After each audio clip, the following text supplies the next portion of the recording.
Grimlock of the Transformers is a living, breathing terror, but his greatest enemy is his own mind. He wasn't just a beast, he was a king, a rebel, a warrior who fought not just for his allies, but for control of himself. So what happens when power isn't enough? When the monster within threatens the hero he could have been? This is the story of the king of the Dinobots, Grimlock. Grimlock's story isn't just told in battles. It's carved into the crust of planets across timelines. To understand him, you have to see how much the universe shaped and sometimes twisted his strength. Let's start at the beginning. In the G1 cartoon, he wasn't just another soldier. He was chaos. Defiant, dim-witted, and unafraid to challenge Optimus Prime. While others followed orders, Grimlock followed instinct. To some, he was dangerous, but to the Dinobots, he was their king. Marvel Comics pushed that further. When Optimus fell, Grimlock didn't mourn. He took command. Cold, uncompromising, donning a crown, he ruled with an iron claw, treating weakness like a disease. His Autobots feared him as much as they followed him. Then came the fall of Cybertron game, the darkest twist. Captured and experimented on by Shockwave, Grimlock was transformed into a monster, not by choice, but by force. His body reshaped, mind fractured, but his will unbroken. Even as a beast, he fought back, taking the fight to his tormentor. In every version, Grimlock rejects control. He doesn't bow to oppressors,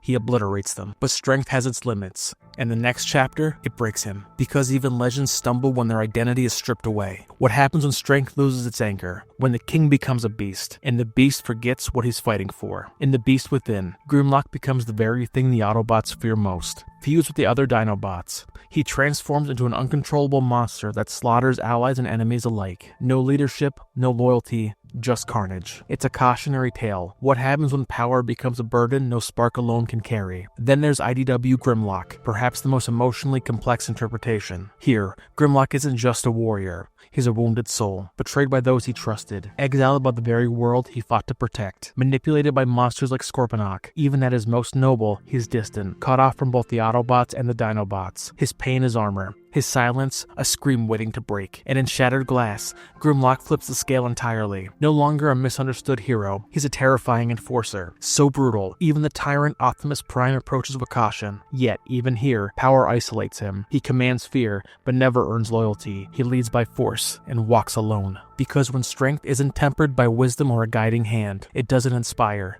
it isolates. In these timelines, Grimlock may win battles, but he loses himself in the process. But even in the darkest timeline, a spark can survive, buried beneath rage, beneath exile, beneath fear. Because strength alone doesn't define a warrior, how they rise again does. Even the most feral beast can find clarity, and for Grimlock, redemption doesn't begin with strength. It starts with a choice. In Cyberverse, we see Grimlock at his most heroic, fierce, proud, but also compassionate. A protector with purpose, capable of friendship and strategy. In bot form, he jokes, he leads, and when it matters most, he sacrifices that charm for the power of his T-Rex form. Not for glory, but because he cares enough to give himself up for others. 2015's Robots in Disguise offers a different growth. Initially comic relief, Grimlock evolves. He earns respect, fights for others, embraces a second chance. And then there's Fall of Cybertron, perhaps the most tragic and noble arc of all. Tortured, transformed, stripped of his mind and past. But even when Shockwave tried to make him a mindless weapon,